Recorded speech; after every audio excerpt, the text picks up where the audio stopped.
ఓం శ్రీకృష్ణ పరబ్రహ్మణే నమః. భాగవతం. ఓం శుక్లాంబరధరం విష్ణుం శశివర్ణం చతుర్భుజం ప్రసన్నవదనం ధ్యాయే సర్వవిఘ్నోపశాంతయే.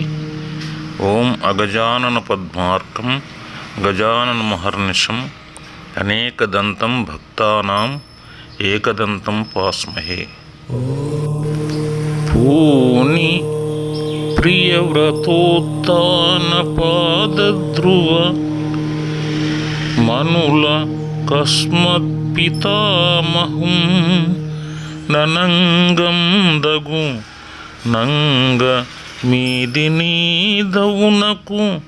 మరియును వినుతికెక్కిన పృథివీపతులకు పద్మసంభవ భవ ప్రహ్లాద బలి చక్రవర్తి ప్రముఖ భాగవతుల కర్తి వర్గసు స్వర్గాపవర్గంబులకు ననుగత కారణం దన ఘనతకెక్కి హీనులగు మృత్యు దౌహితృండైన వేనముఖ దురాత్ములు ధర్మ విమోహితులును దక్కిన వారికి దాం బ్రపన్న వరదుండైసు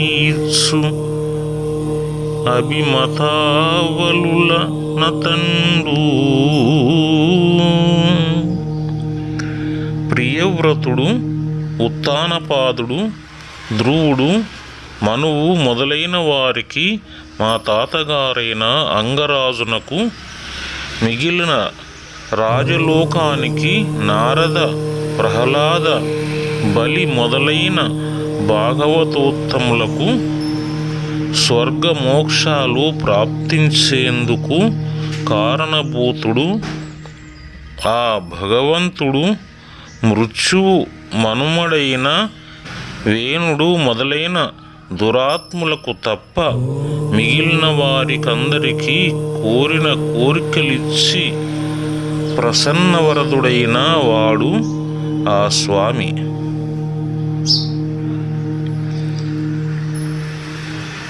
ఇట్టి విద్వదనుభవంబున భువన హితుండగు వాసుదేవుండు లేడనుట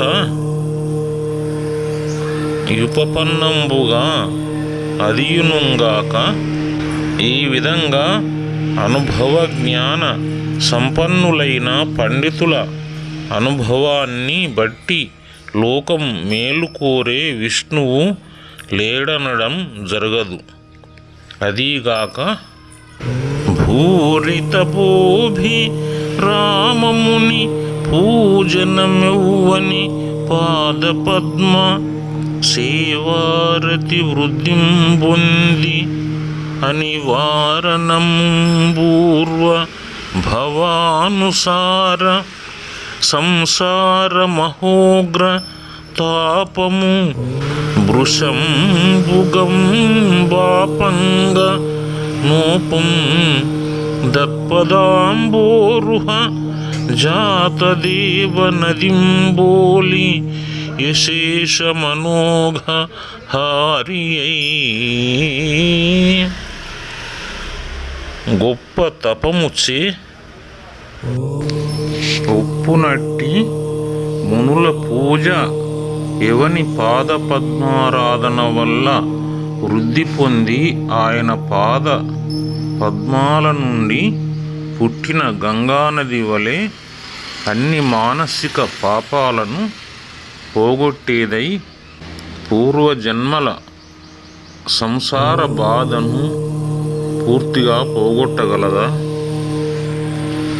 ఇంకా అనుపమ భక్తి నెవ్వని పదాంబుజమూలము మందిరంబుగా అనయము బొందువాడు నిహతాఖిల భూరి మనోమలుండు సద్వినుత విరక్తి బోధ ధృతి వీర్య విశేష సమన్వితుండు దాననం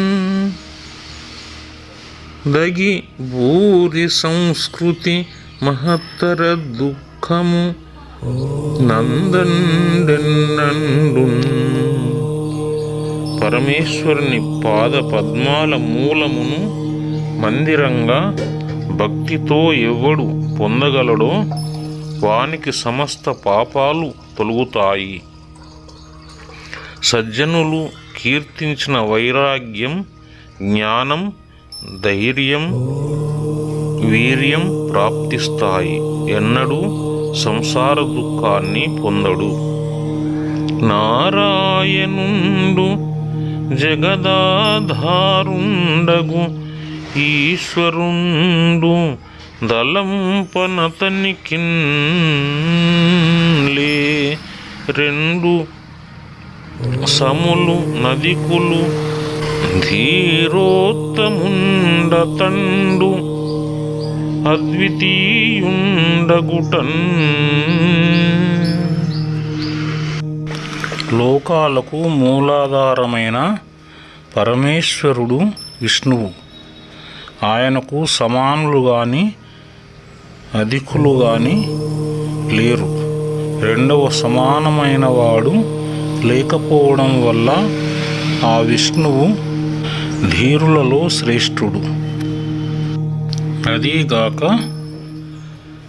కర్మవశంబునన్ జగముగల్గును హెత్సు నడంగునన్నచో కర్మము బుద్ధించూడ జడ కార్యము గాని ప్రపంచకల్పన కర్మమునందు కర్తయనంగ విలసిల్లంగాంజాల దీ జగత్కర్మక కార్యకారణము కావున నీశుండు విష్ణుండారయన్. కర్మ వలననే లోకం పుట్టి పెరిగి నశిస్తుందందామా? కర్మ అనేది జడకార్యం, చేతనం కాదు. అది ప్రపంచ సృష్టిలో కర్త అనడానికి వీలు లేదు. ఈ లోకంలో జగత్సృష్టి రూప కర్మకు కార్యకారణ సంబంధం ఆ భగవంతుడైన విష్ణువే. కావున మీరల వాసుదేవుని అధికారానుసారంబున నిశ్చితార్థ ఫల సిద్ధి గలవారలై మనోవాకాయ కర్మల నిష్కపట వృత్తిని దగిలి వినుతి నతి పరిచర్యాపూర్వకంగా కామదుగంబులైన అతని పాద పంకజంబులు భజింపుండదియునుగాక. మీరు ఆ పరమేశ్వరుణ్ణి మీ మీ యోగ్యతను అనుసరించి కోరికలు సిద్ధించిన వారై త్రికరణ శుద్ధిగా కాపట్యం లేని రీతిలో కీర్తన నమస్కార సేవలను చేసి కోరికలను ఫలింపజేయడానికి ఆ పరమేశ్వరుని పాదపద్మాలు సేవించండి. అదీగాక రూఢినీశ్వరుండు స్వరూపంబునం చేసి పూని విశుద్ధ విజ్ఞాన ఘనుండు నగునుండు నైనం దా నరయనీ కర్మ మార్గమునందు వ్రీహ్యాది ద్రవ్యములను శుక్లాది గుణము విస్ఫురదవ ఘాతాది సత్క్రియలును మంత్ర సంచయంబు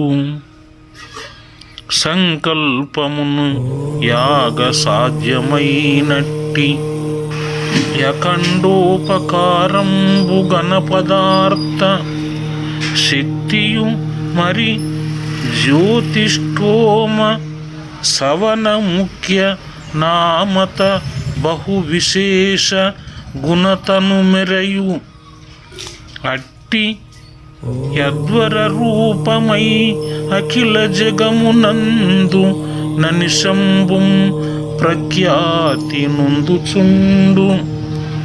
స్వరూపంచే ఈశ్వరుండు నిశ్చయంగా స్వచ్ఛమైన జ్ఞానపు ముద్ద నిర్గుణుడు. అతని యందు కర్మ మార్గం సాగుతుంది గాన అతడు సంకల్పించడు. ధాన్యపు కంకులలోని ధాన్యం తెల్లగా ఉంటుంది. అది పొట్టులో దాగి దంచినప్పుడు బయటపడుతుంది. అలానే మంత్రాల సామర్థ్యం నిబిడీకృతంగా ఉంటుంది. సత్కర్మ వలన అది ప్రకటితమవుతుంది. యజ్ఞానికి ఉపయోగించే ద్రవ్యాలు అన్ని పదార్థ సంశయాలు. అందులో యజ్ఞం ఇమిడి ఉంది. అలా ప్రకటితమైనప్పుడు ప్రత్యేక గుణాలతో వేరువేరుగా వ్యక్తమవుతుంది. జ్యోతిష్ఠోమం మొదలైన పేర్లతో యజ్ఞరూపమై సమస్త జగత్తు వెలువడును.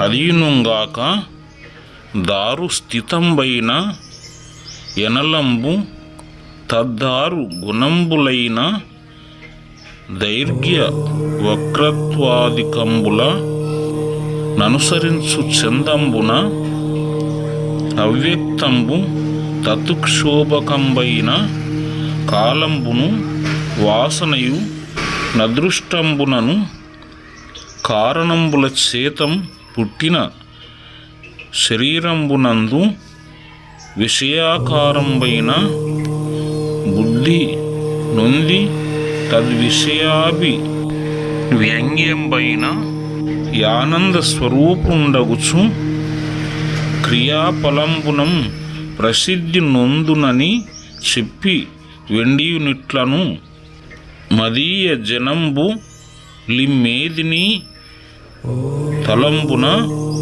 దృఢ వ్రతులై యజ్ఞ భుగీశ్వరుండును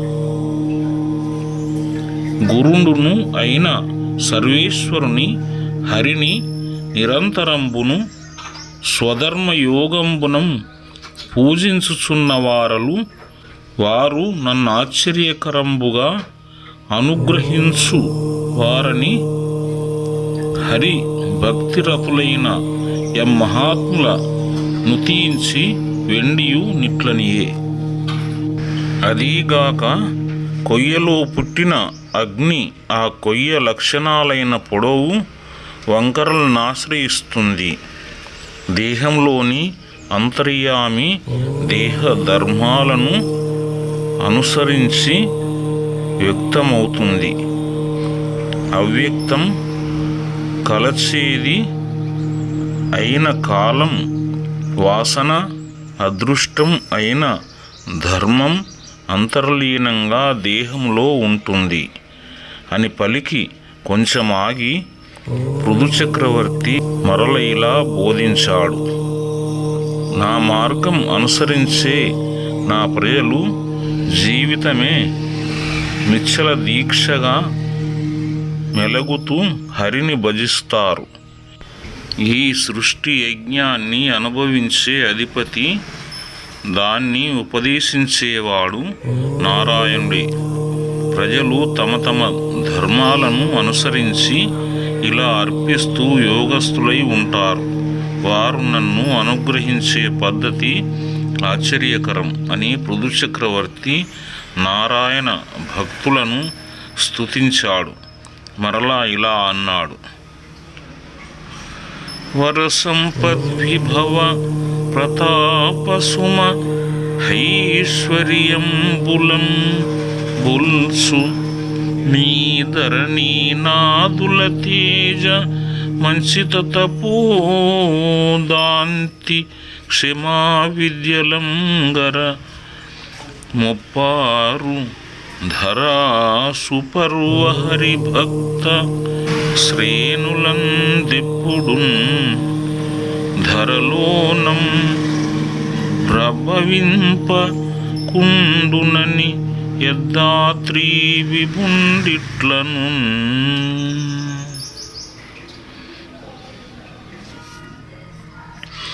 గొప్ప సిరి సంపదలతోనూ మహత్తరమైన ప్రతాపంతోనూ అఖండమైన వైభవంతోనూ ప్రకాశించే రాజుల తేజస్సు తపస్సుతోనూ శమదమాదులతోనూ క్షమాగుణంతోనూ విరాజిల్లే బ్రాహ్మణులపైన విష్ణు భక్తులపైన ఏమాత్రం తన ప్రభావాన్ని చూపించలేదు.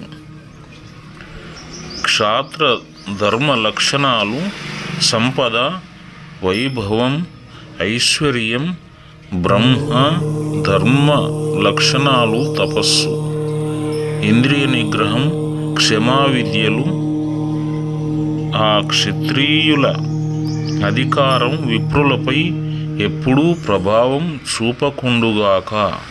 హరయంగ నే ధరామర పదాంబుజరేణువులర్తిందాల్చి యపరమ పురాణ పురుషుండు బ్రహ్మదేవుండు నైనయట్టి ఈశ్వరుండు సదా నపాయిని సాగర కన్యను సర్వలోక విస్ఫురిత పవిత్ర కీర్తియును బొంది విభూతిందనర్చంగావునన్. పురాణ పురుషుడైన నారాయణుడు బ్రాహ్మణుల పాద పద్మ రేణువులను ధరిస్తాడు. అతనికి బ్రాహ్మణులే దేవతలు. ఆ కారణం వల్లనే ఆ భగవంతుడు నిరంతరం తనతో ఉండే లక్ష్మీదేవిని పరిగ్రహించాడు. సమస్త లోకాలలో పవిత్ర కీర్తిని, ఐశ్వర్యాన్ని పొందగలిగాడు. సదానపాయిని, ఎల్లప్పుడూ విష్ణు వక్షస్థలవాసిని లక్ష్మీదేవి. ఏ వసుధామర సేవను చేసి యశేష గుణాన్విత స్థితిందనర్సు సర్వేశ్వరుండు మరి సంతుష్టుండగు నట్టి ధరణి దివిజులందర్మపరులు నలగు వినీతులునై యవస్యంబును సేవింపరే ధరాదేవ నిత్య. సేవచేం పురుషుండు చిరతర జ్ఞాన విద్యాభ్యాసి గాకున్ననైననతడు వేగమున అంతరంగంబు విశదమగుటం చేసి కైవల్య పదమును జందునట్లు గానలోకులు భూదేవతా నికరము దగిలి భజింపవలయు నుదాత్తమతిని. బ్రాహ్మణ సేవచే సమస్త సద్గుణాలు కలుగుతాయి. భగవంతుడు సంతోషిస్తాడు. అట్టి బ్రాహ్మణులను, ఆ ధర్మాన్ని పాటించేవాడు గొప్ప నీతిమంతులై తప్పక సేవించరా. జ్ఞాన విద్యలో అభ్యాసపరుడు కాకున్నా బ్రాహ్మణ సేవ వలన అతని మనస్సు నిర్మలమై మోక్షప్రాప్తి కూడా సిద్ధిస్తుంది. అందుచేత ఉదాత్త చిత్తంతో బ్రాహ్మణ బృందాన్ని సేవించాలి. స్వస్తి.